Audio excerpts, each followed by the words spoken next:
Okay, guys, here we go. The intention of my handle. Well, I think that your voice carries such unbelievable influence. I remember a time where you were like, step out with a sweater, the sweater would sell out. It's crazy. Like, how do you feel about that? Was that part of the reason for you starting a brand? Like the fact that you have that type of influence? And I wonder how you think about. She doesn't have that type of influence. Not anymore. She might have had that type of influence when she was still in the British royal family, but not now. What they're talking about and what they're alluding to is something that the press called the Meghan Markle effect, meaning that she would wear something when she was still with the family and it would sell out. And that happened when Princess Di wore things, and that also happened when Princess Catherine wore things. So it doesn't really have so much to do with the individual. It has to do with the fact that they're part of the British royal family and they have that worldwide recognition. So them talking about the Meghan Markle effect as if it's something that's still going on now, that she's out of the family, it's laughable. You know, that as it relates to your advocacy work, that as it relates to your business ventures, because it's a lot to carry around. Well, it's funny because that's been now for several years, that effect. And again, no, it hasn't. Not at all. Not at all. Nice try, Megan. Nice try. I think my feelings surrounding it have ebbed and flowed because they say imitation is the best form of flattery. And at the same time, you start to watch how it's being monetized at such a huge level globally, oftentimes not giving credit to the brands and the designers who actually made those pieces. Right. So it was that fine line between, well, do you want to spoon feed who the brands and the designers are? And then it feels promotional when I have no skin in the game in any of those arrangements. And well, of course you wouldn't have any skin in the game. You're not supposed to have skin in the game when you are a member of the British royal family working to further charitable causes. What is she talking about? It almost seems as if she's pissed off that she couldn't monetize things when she was in the family. And we all know that's what it was. Why would you have mixed feelings about the fact that something you wore when you were a member of the family still working sold out? You'd be mad because you would feel that you weren't getting anything out of it. So she's really showing her true colors here. And at the same time, do you want people to mislabel it? Because when I didn't feel as though I had as much of an opportunity to speak, well, what can you say with what you're wearing? You can say a lot. Quite a lot. You can say a lot. And so here she goes again. She was muzzled. She was muzzled. Remember when Oprah asked her, were you silent or were you silenced? And then she said, the latter. Please. So what she's saying is that it was a careful, calculated choice. And she spoke with what she was wearing, trying to give voices to those designers of those clothes that she was wearing, and also expressing herself when she was muzzled. What? Being able to support, especially female-founded designers, small local brands, any territories we would go to on certain tours, I always tried to tap into local designers to really see their business. Not really. She wore Givenchy from a French house when she married into the family. Diana didn't do that. Catherine didn't do that. So what is she talking about? In fact, that was one of the things she was criticized for often, was that she wasn't wearing British designers and promoting British designers when she was in the British royal family. So again, total fabricated lie. Business just do so well as a result, or how many people they could help, or how much they could give back, and you're saying you were purposeful with that. Of course. There's intention. And so I think in moments where I found, and a lot of times she kind of looked like a wrinkled bag lady, even when she was in the royal family. So I don't know what she's talking about. This woman lies like a rug, in my opinion. And I don't understand why. Well, she's a narcissist. So I guess that's why she feels compelled, because when things don't go your way all the time, and when you constantly have to play yourself up in the best light, you are going to have to lie.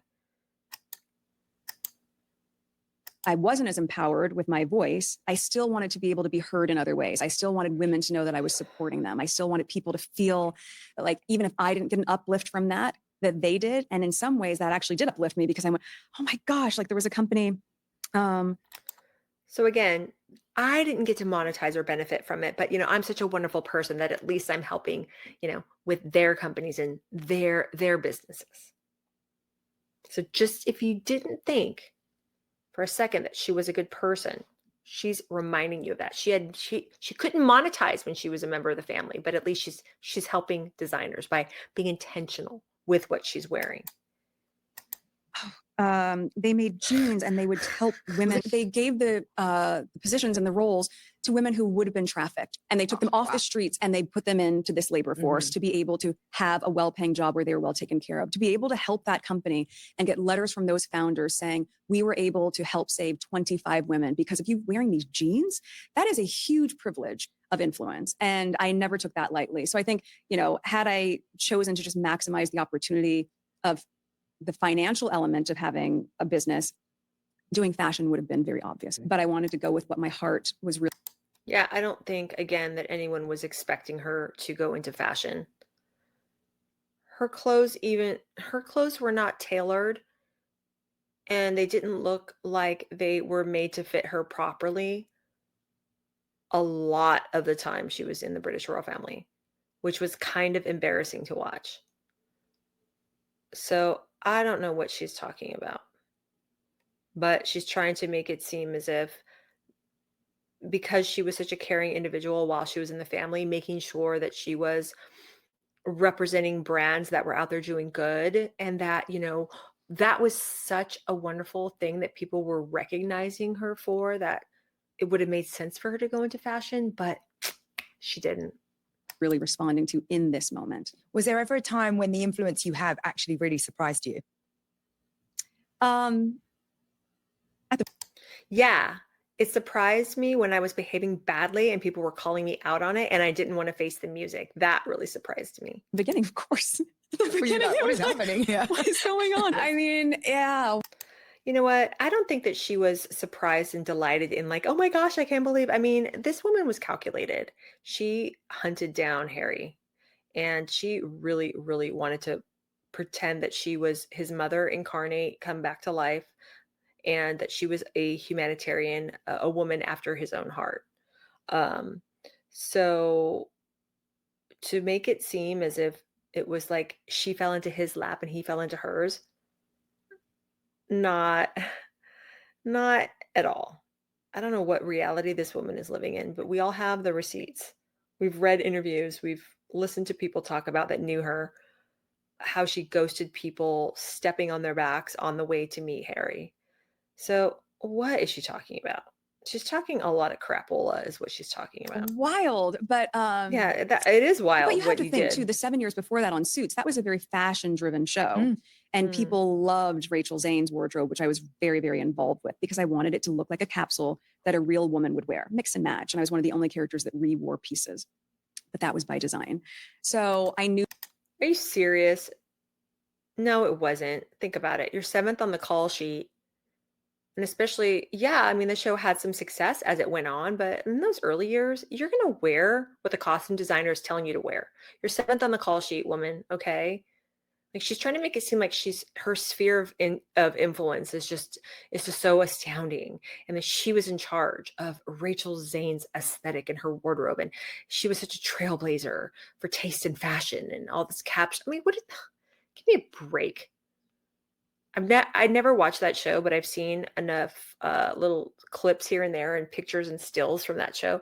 There wasn't anything that trailblazing about the wardrobe. It's not like she was like a Carrie Bradshaw in Sex and the City. And, I think most of the clothes Carrie Bradshaw wore were heinously ugly, but at least it was like supposed to be fashion. It was supposed to be different. And it was something people talked about.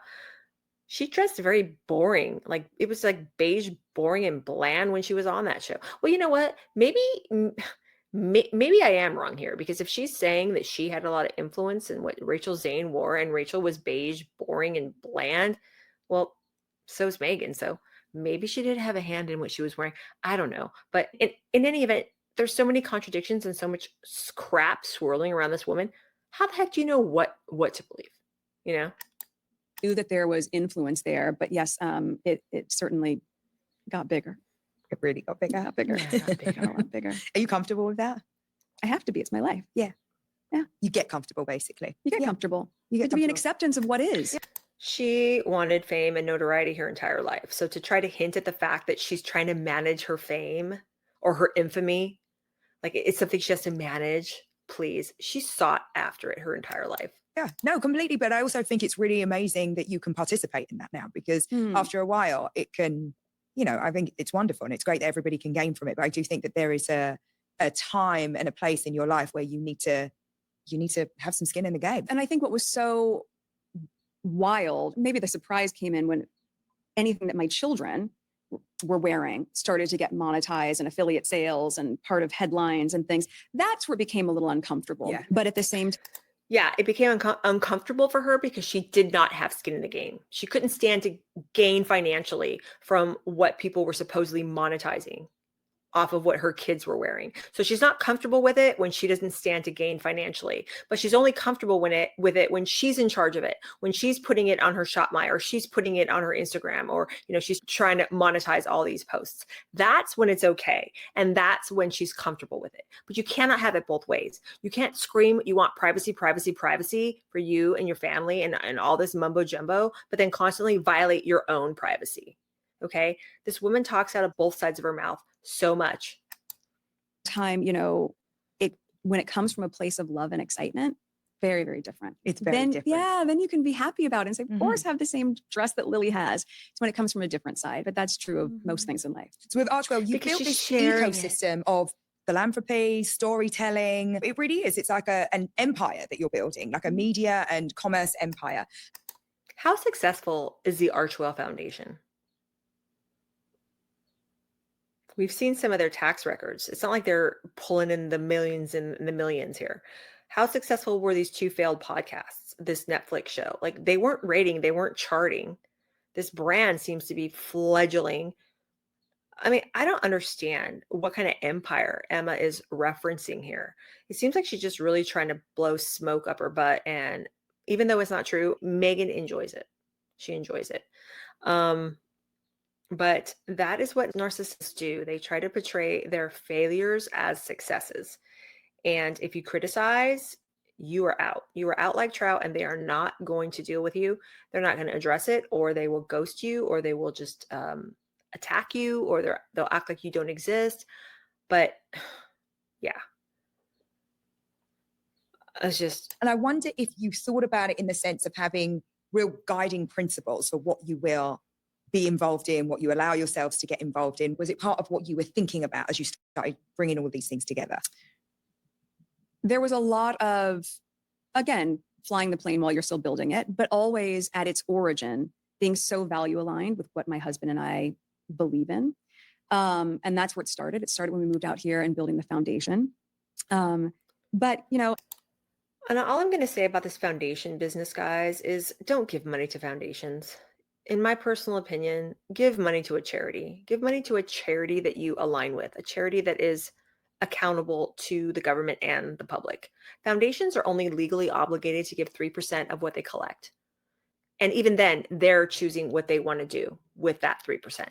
They get to use the rest to manage and build their own portfolios. That's what these people are doing. Her and Harry started a foundation, not a charity. There's a difference.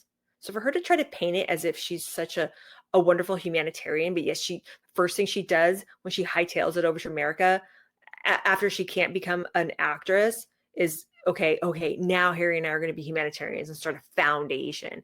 Give me a freaking break. A foundation that's aligned with their values. Yeah, their values are they'll only have to, donate the 3%. And then the rest, forget about it, They're just going to build their wealth and their portfolio. Don't give to a foundation. That is my opinion. But you know what? Charities are the way to go. Find a charity that you believe in that is accountable and has to show and be transparent where the money's going. Do not donate to foundations. Just don't. Well, as things expanded, and certainly talking about what sort of content we want to put out, what sort of documentaries we want to make, what stories we want to tell, those expanded. Okay, so was it aligned with your values to make a 6-hour documentary on Netflix trashing your respective families? Was that aligned with your values, Meghan? You mean to tell me that when you're sitting down trying to, and plus they put that out post-pandemic, when the world was still reeling from the pandemic, people lost their jobs, people lost loved ones, people were dying alone in hospitals, family members couldn't visit them. They were isolated. Their rights were stripped away all over the globe. People couldn't leave. They were being monitored. It was like the novel 1984 come to life out there.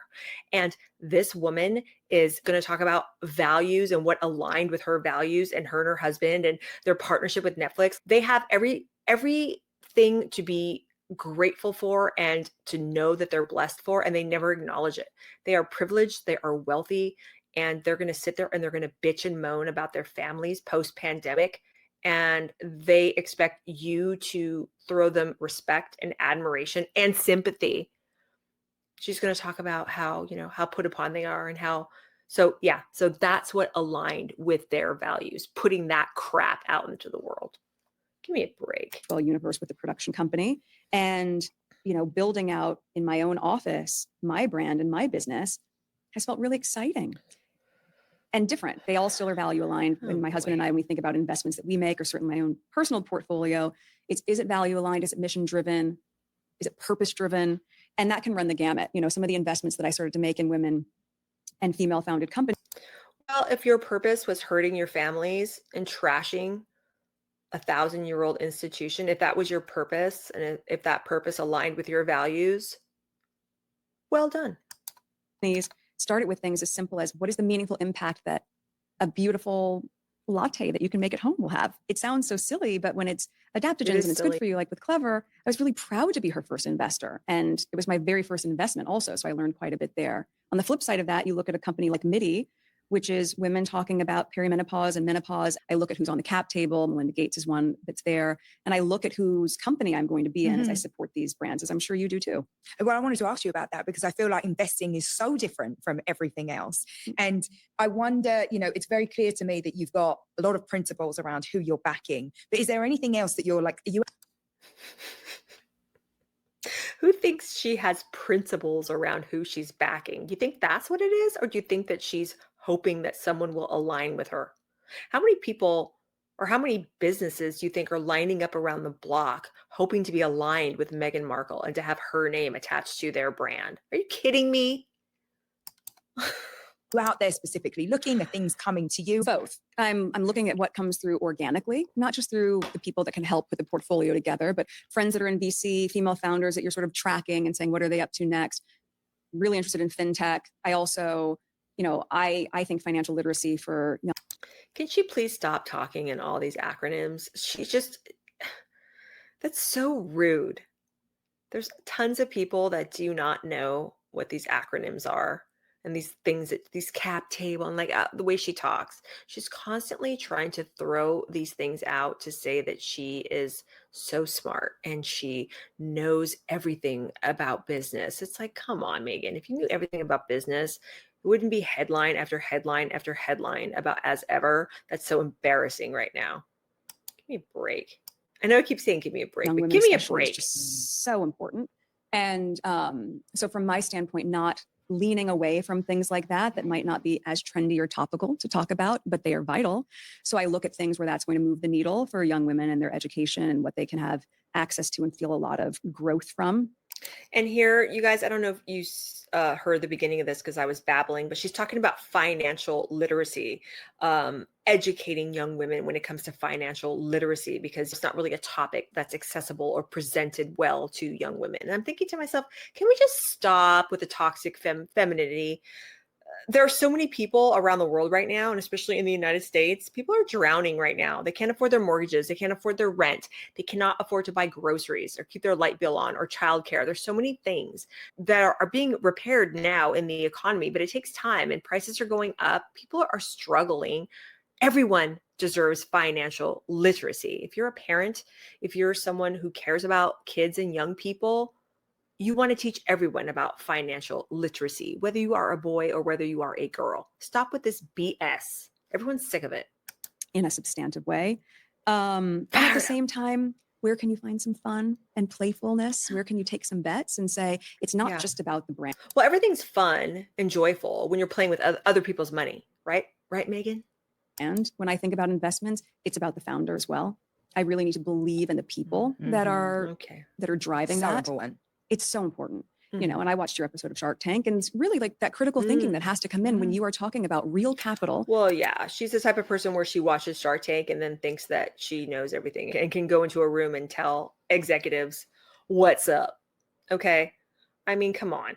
You're going to put out for someone else's dream. You have to entrust that they are going to bring that dream to reality responsibly. Yes. Well, this is also your money. It's not monopoly money. Right? It is not. This is not monopoly money. This is real. Yes. And it really, I think. I think of her as a wine mom who lets the nanny raise the kids and lets, other people clean her house and cook her meals. And she's like boozing it up all day. She got the booze, got the pills, in my opinion. And she's just kind of, yeah, I think I'll try this as everything. I mean, it's just Harry's money. Just Harry's money. It's fine. It's fine. Changes how you explore. You can have an incredible concept in front of you.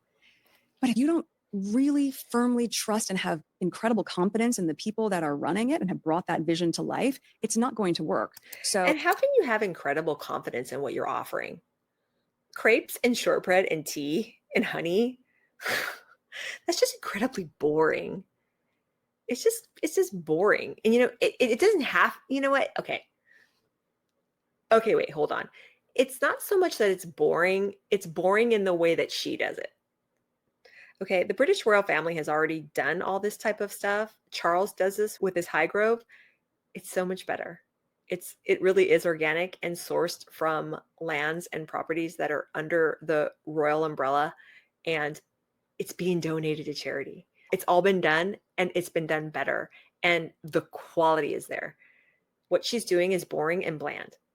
What she's doing, people can't even get their hands on. And in my opinion, they can't get their hands on it because there's limited quantity. And it's like that on purpose because it's scarcity marketing. She's playing games with people. I would rather go down the street to H-E-B or Kroger and get something for a third of the price. And I can guarantee you it's going to bring me more joy from whatever cool, colorful label is on there. And it's going to taste better. And it's just going to be better value for my money. So what she's bringing is just boring. It's beige and it's boring, just like she is.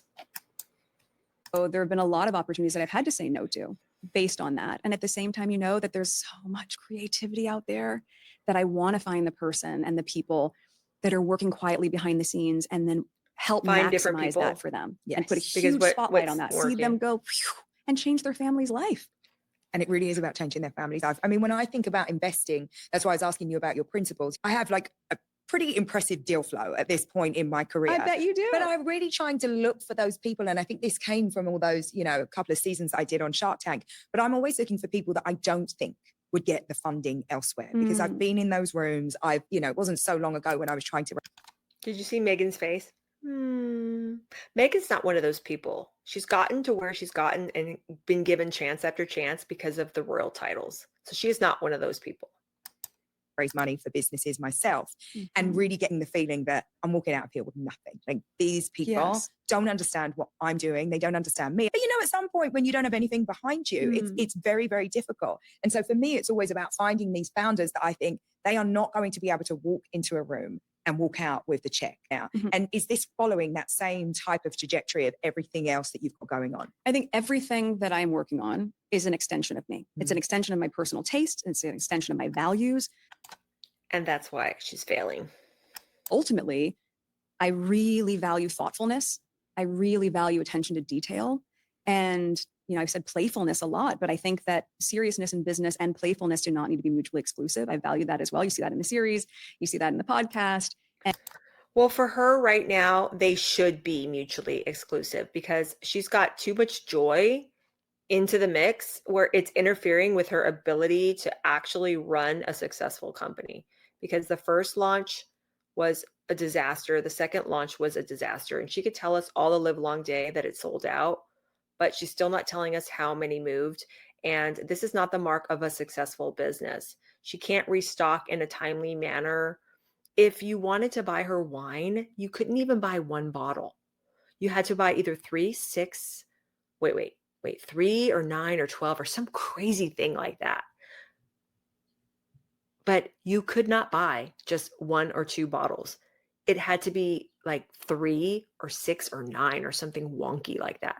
And one bottle was like $30 plus the $12 or $14 shipping, depending on where you live. That's almost $50 a bottle for one bottle of wine.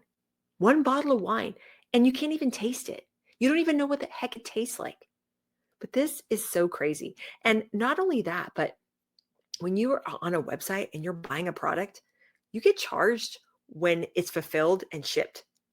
Only then do you get charged. She's charging people when she doesn't even have fulfillment. And that's not even legal. I mean, that is crazy. And then she's refunding. It's just, get it together, Meghan. You can have something that's best in class, incredible quality, thoughtful in its design, but with a little cheek, a little wink, and have fun. Would you ever do something just for the money if you thought this is going to Yeah, she's doing it right now. kill? This is going to be an amazing business.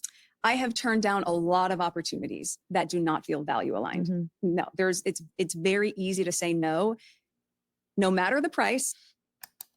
Like she wants us to believe that Christian Dior was banging on her door, wanting her to be the next Natalie Portman spokeswoman, right? Give me a break. If you aren't going to be able to sleep well at night, don't sacrifice that. Totally. No But way. hopefully you can find, some investments that let you sleep well at night and make loads of money. That's what I'm always looking for. Is that a page in your playbook? 100%. Okay, so we can talk about that. I've got those. Do you see what she did there? So Emma actually was being authentic and being genuine and being real and saying, it's nice to have a business that you're value aligned with, but that you can also make lots of money at. Because who wouldn't want that? Who wouldn't want to have that? And Meghan's like, oh, is that something from your playbook? As if to say it's not from hers. Okay. She has wanted to monetize that title from the second that engagement ring was on her finger. So for her to play this and try to angle it as if she doesn't want to make money and she doesn't care about monetizing is a joke. And I've got those. Yeah, no, at the moment, it's all in this one lane. I love that. No, but that's really, it's interesting because I think we all come at these things from, a very different background. And when I think about putting my money to work, to me, it literally feels like that. It's like, I want that money to work. And there's a piece of what I do that is very firmly sits over here. And it's for those people I don't think would get funding. And there's another piece of it that is just purely opportunistic. And I say that without apologizing. It's like, I made this money and I need this money to work for me. It's like, I've got things to do. You know? Well, and it's also very refreshing to hear. You see that? So Emma is being honest and she is being truthful. And she's saying, yeah, of course I want to make money. Of course I do.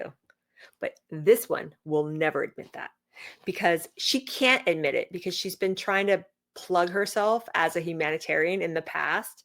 And she did that for so long that now if she comes out of the gate and says the type of things that Emma is saying now, people are even going to point even more fingers at her and call her an even bigger phony. So you see what happens when you are not honest out of the gate and trying to put on all these different masks to try to please everyone. You end up pleasing no one. No one likes you and no one trusts you. You're a woman in business say that because I think often what happens is we are trained as young girls to not talk about money. We are trained as young girls that it's very gauche to talk about finances, but that's a part of life. Well, that's what keeps us out of making all the money. Part of life. What is she talking about? What is she talking about? What woman feels like she can't talk about money? I mean, she repeats these talking points and she's always talking about toxic labels and this and that and this and that, but she really does her part in perpetuating all this type of crap. And it's not even real.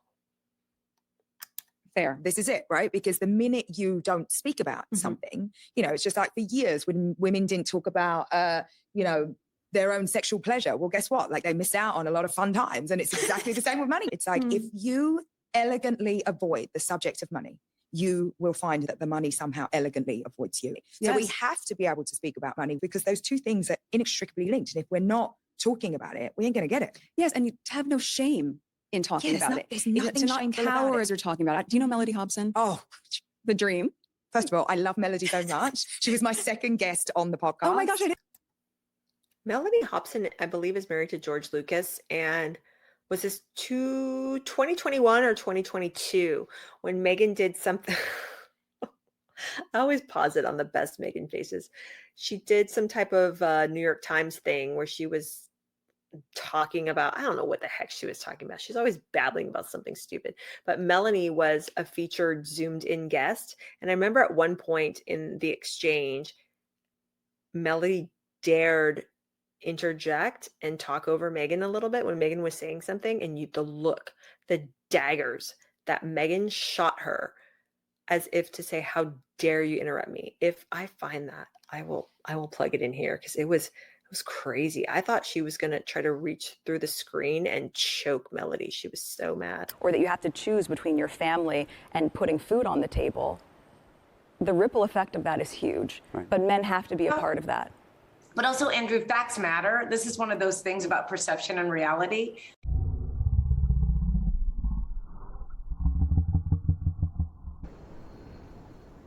The ripple effect of that is huge, but men have to be a part of that. But also, Andrew, facts matter. Didn't realize that. I love Melody. I love her so much. And I mean, her I episode was love amazing Melody. because, Melody's, she's all about the finance. Like, that's her career, Melody's shying away talking from having about those being conversations. great. Of course not. She and I did an episode of Deal Book together years ago. And I must have, years ago, because I just had Lily. And I think it's just, especially a woman of color, stand in the truth and the knowing that she does not need to shy away from a conversation that a man would comfortably have. And ultimately, especially as moms and as working moms, These toxic feminists need to just shed it already. I'm so sick of this. And here she goes again, being a working mom. You're not a working mom if you've got nannies and people cleaning your house and cooking your meals. And come on. What is she talking about? you want that to be part of the modeling that you do for your daughter and your son. But for your daughter, I think it's pivotal for them to understand that they cannot be afraid of those conversations. You're only selling yourself short. Do you have, your kids are really little, one are a bit older. Do you have conversations with your kids about money? Well, we sometimes do a little farmer's market stand.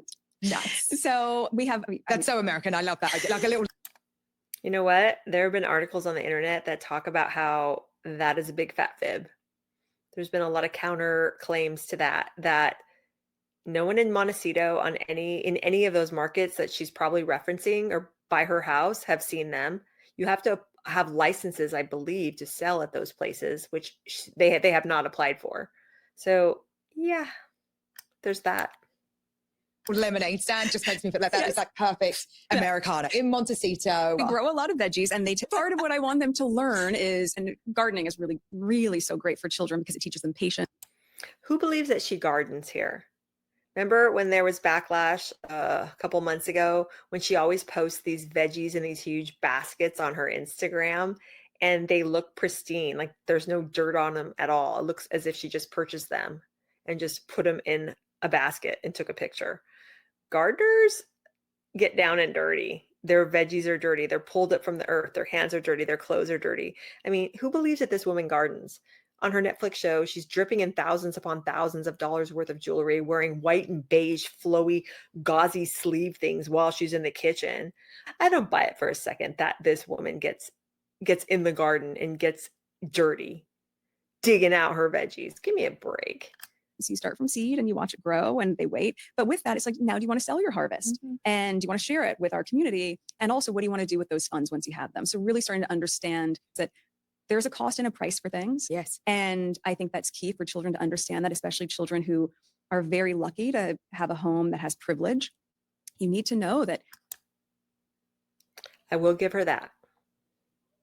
I cannot believe that she just said that. At least she's acknowledging that she has privilege, that her kids have privilege. So gotta give her that. Just like manners, you need, and taking care of the things around you. There is a value on things. And in our life, for my husband and I, it's really important that they understand the value of things. And this my husband stuff.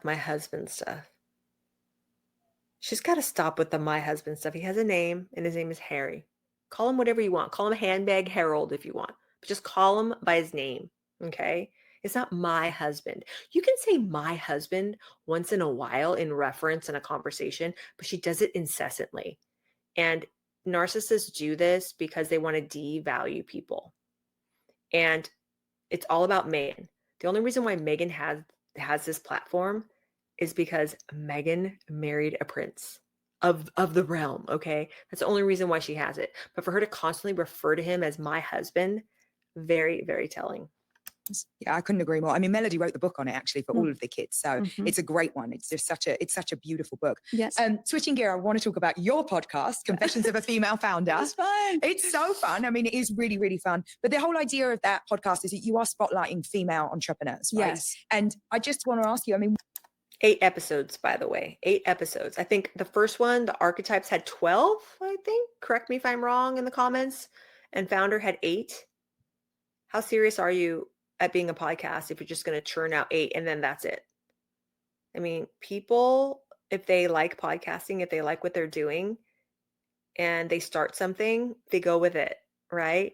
You can turn on a camera like how I do and just talk and just share and give commentary, give your opinion, give criticism, tell stories, whatever it is you do.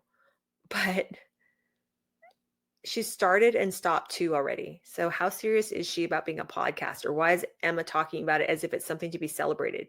It's almost like she does it just long enough to get the press attention, and then she just gets bored because no one likes it and no one's listening. And then it's just, oh, okay, that's done. why that show and why right now? It was perfect synergy. Think about the timing of that. I mean, how Think about smart. the timing of that. I was so fortunate to find Lemonade. I love There she goes. She was fortunate to find Limonada. There's strong evidence to support that Spotify dropped them.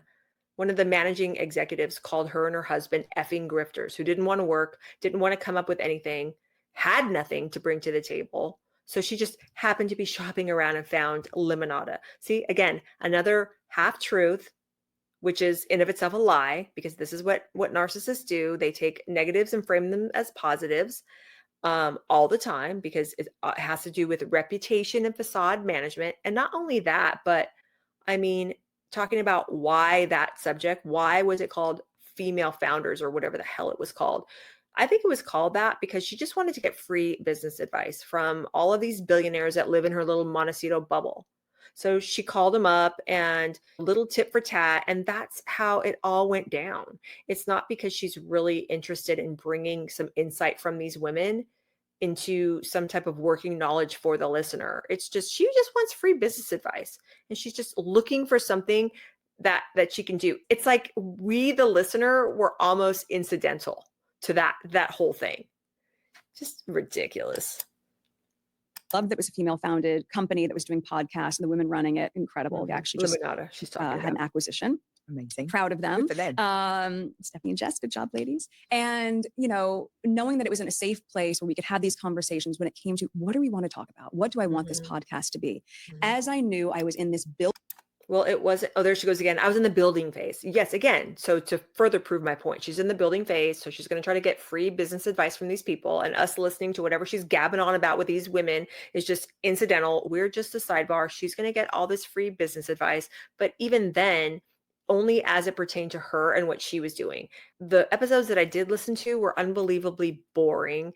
And then the one I did, and I'll link it below in the description. The one I did where Sarah Blakely, the founder of Spanx, was talking to Meghan.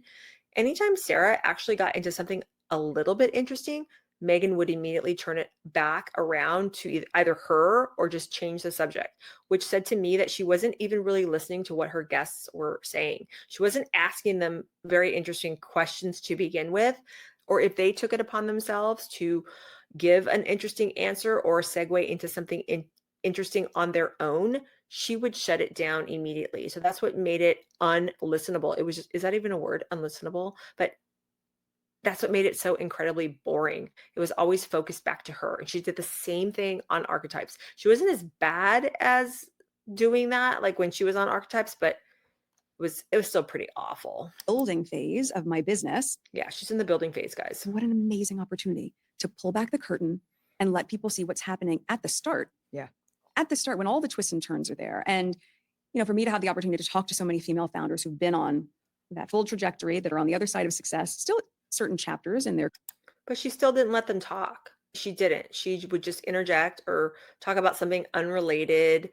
You couldn't get any working business advice listening to those people. If you were business minded listening to that podcast, you would have to be successful already. You would have to be someone like an Emma, because they weren't talking about the day-to-day logistics about how to build a business, other tongue baths, and talking about like mindset and all that kind of stuff that you talk about once you're already a success, if that makes sense. Their career and their growth. But to be able to be really candid and vulnerable personally about my learns and stumbles along the way. Yeah, no one cared. She was talking about having preeclampsia on a business podcast. So what does that tell you? And I don't buy that for a second. I had preeclampsia, okay? I'll link my review of that little banger of an episode, but that really, really pissed me off. Yeah, my opinion, but I digress. And to then take everyone's advice, and mine included, and to say, I love that there's so much excitement and desire for another season, but I need to focus on my business. So you've done, how many episodes did you do? And again, to frame it as if it's such an imposition to do a podcast. She's got a team. She's not editing her own episodes, I guarantee you. She's not splicing and dicing these conversations to make them interesting in a final edit. She's not designing podcast cover art. She's not writing titles and descriptions and uploading things. She's not doing any of that. I mean, think about it. The time that she's wasting going on Emma's podcast, she could have been doing her own freaking podcast. It's not that difficult to do it when you've got a team behind you editing and doing everything. When all you have to do is sit there, show up, and ask the questions, it's not that hard. It's not like she's coming up with 100% fresh and hot content off the top of her head. It's an interview format type of podcast. And not only that, it wasn't even a video format. It was just audio. I mean, how freaking lazy do you got to be? I mean, we come did 8 on. in a bonus episode. So Tina Knowles came on to do the last one. So wait a minute, but this was a decision to say, okay, I'm going to stop this now, because you were having like huge success. I mean, It was a decision to stop it now because did you hear what, I got to rewind that. Well, just hold on. I'm going to lose it. My panties are bunching right now. Hold on. But this was a decision to say, okay, I'm going to stop this now, because you were having like huge success. I mean, I was hearing about that podcast everywhere. And So, okay, she was hearing about the podcast everywhere because it was a dismal flop. And even Emma, okay, so even if she believes that it was a success, which I guess she does, I don't get why she's so ignorant of what really went down surrounding this podcast. But let's just say, for devil's advocate, that Emma does believe that this podcast of Meghan's was a success. Then that would explain why Emma's phrasing the question like she's framing it, as if to say, it's such a success, but I guess this was a decision, despite the fact that it was a success, to go ahead and stop it, because that doesn't make sense to anybody. Because if it was a success, it wouldn't have been stopped. Okay. But again, Meghan's taking a negative and she's lying about it, and she's framing it as a positive. So it was such a success after 8 episodes, and there was such anticipation for a new season, but she's got to stop and she's got to focus on her business. Okay. Because when people have a success, they immediately want to just put it in a can and put a lid on it and say, yeah, I'm done.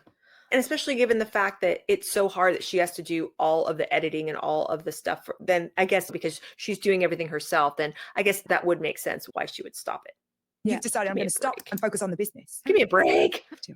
Nice. Well, That's what I was thinking this morning. Very rarely do people see everything that's happening behind the scenes. I wrapped season 1 of my Netflix series. Still had to promote it. Still had to be in the edits for season 2. We were in pre-production of one season while we were doing post-production of the other.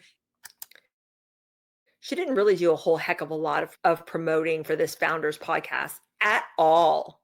It was only before, I think, toward the very tail end, when she released that Tina Knowles episode, when she actually went and made a couple Instagram stories referencing, like, go back and listen. But she barely did any type of promoting for that podcast, almost nothing. And do you think she's in charge of editing and promoting for Netflix? Netflix is doing that, not her. She's just throwing up her little rando IG stories. That's what she thinks is promoting. What is she talking about? It's constant. I just wrapped edits on season 2 of With Love, Meghan last week. So it's still ongoing while also doing a podcast, while also building my business. And at a certain point, the only Those podcast episodes were recorded minimum like 6 months ago. I'm sure most of them were in the can very, very, I don't know, like maybe early spring 2025. She's carrying on as if she just wrapped the last episode of her Founders podcast last week. And as of this recording, we're into July 25. But you see what I'm talking about? That's what these narcissists do, because they want sympathy and they want, well, not really pity, but she wants this respectful admiration, like, wow, you work so hard. Oh my gosh. No. No, no, Saying no, no, I no. want We spread thin see. is my jam. Okay. And I think I realized Well, it's not jam, Megan. It might be spread. It can't be jam, because she doesn't meet that criteria. So she's spread, but some of it's so runny that it's straight up sauce. So she can't even get the verbiage for what her product is correct. So what does that tell you about how detail oriented and into the weeds of this business she's in? The ripple effect of that is huge, but men have to be a part of that. But also, Andrew, facts matter. What's the matter with you?